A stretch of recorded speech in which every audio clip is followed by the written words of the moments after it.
মান্দায় নারী শিক্ষককে উত্ত্যক্তের অভিযোগে শিক্ষকের বিরুদ্ধে মানববন্ধন, কর্তৃপক্ষের শোকজ। মান্দা প্রতিনিধি। নওগাঁ মান্দা উপজেলা পরানপুর উচ্চ বিদ্যালয়ে সহকারী শিক্ষক গণিত জিয়াউর রহমান জিয়ার অপসারণের দাবিতে মানববন্ধন ও বিক্ষোভ মিছিল করেছেন বিদ্যালয়ের শিক্ষার্থী ও স্থানীয়রা। রবিবার 21শে জুন বেলা 11টার দিকে বিদ্যালয়ের মূল ভবনের সামনে এসব কর্মসূচি পালন করা হয়। এদিকে ভুক্তভোগী ওই শিক্ষকের অভিযোগের প্রেক্ষিতে অভিযুক্ত শিক্ষক জিয়াউর রহমান জিয়াকে কারণ দর্শানোর নোটিশ দেওয়া হয়েছে। 7 দিনের মধ্যে তাকে নোটিশের জবাব দিতে বলা হয়েছে। মানববন্ধনে আগে শিক্ষার্থী ও এলাকাবাসী অংশগ্রহণে একটি বিক্ষোভ মিছিল প্রতিষ্ঠান সংলগ্ন গোপালপুর বাজারে বিভিন্ন সড়ক প্রদক্ষিণ করেন। পরে বিদ্যালয়ের প্রাঙ্গণে অনুষ্ঠিত মানববন্ধনে বক্তারা অভিযুক্ত শিক্ষক জিয়ার বিরুদ্ধে নানা অভিযোগ তুলে ধরে দ্রুত তার অপসারণের দাবি জানান।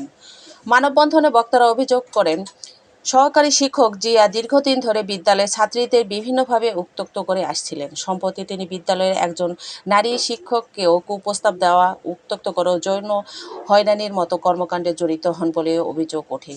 কয়েকদিন আগে বিদ্যালয় প্রাঙ্গণে শিক্ষার্থীদের সামনে ভুক্তভোগী শিক্ষকের হাত ধরে টানা হেঁচড়া করার ঘটনাও ঘটে বলে দাবি করেন তারা।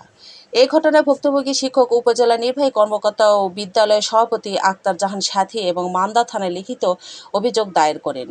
অভিযোগ দায়ের পর অভিযুক্ত শিক্ষক আরও ক্ষিপ্ত হয়ে বিভিন্নভাবে ওই শিক্ষককে হুমকি দিতে থাকেন বলেও মানববন্ধনে দাবি করা হয়।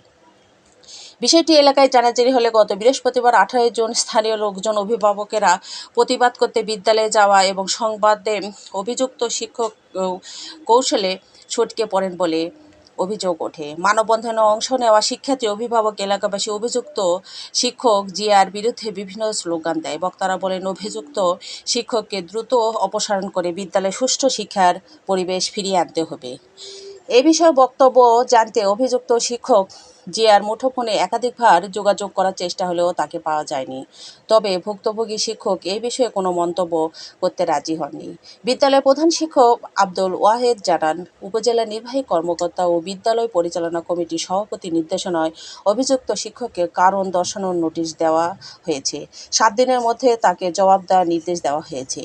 এ বিষয়ে উপজেলা নির্বাহী কর্মকর্তা বিদ্যালয়ের সভাপতি আক্তার জাহান সাথী বলেন, অভিযোগের প্রেক্ষিতে প্রাথমিকভাবে ওই শিক্ষককে শোকজ করার নির্দেশ দেওয়া হয়েছে। তিনি লিখিত জবাব দেওয়ার পর বিধি অনুযায়ী পরবর্তী ব্যবস্থা গ্রহণ করা হবে।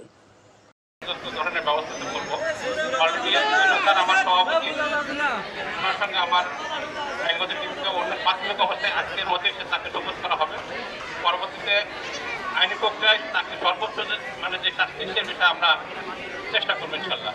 এটা না কোনো জানি আপনারা একটু শান্ত থাকেন, কারণ বিদ্যালয়ের পরিবেশ রক্ষা করার দায়িত্ব আপনাদের সন্তান, তাদের লেখাপড়ার পরিবেশটা একটু বজায় রাখবেন।